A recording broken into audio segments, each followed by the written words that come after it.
Kecantikan Luna Maya tuai pujian sampai dibilang bak Barbie hidup. Salah satu artis cantik asal Indonesia, Luna Maya baru-baru ini kembali menjadi topik perbincangan hangat. Kali ini kekasih Maxime Boutir kembali muncul dan berhasil menuai berbagai komentar dari publik.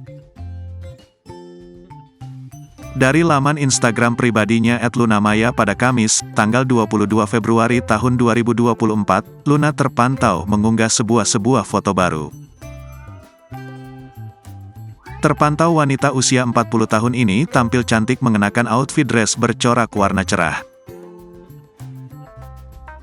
Dengan menggunakan sepatu boots putih, Luna berhasil membuat kaki jenjangnya terekspos dan membuat penampilannya semakin memukau.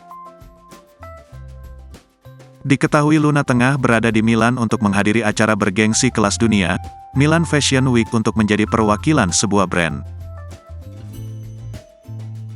A Perfect Fashion Fusion, tulis sang aktris.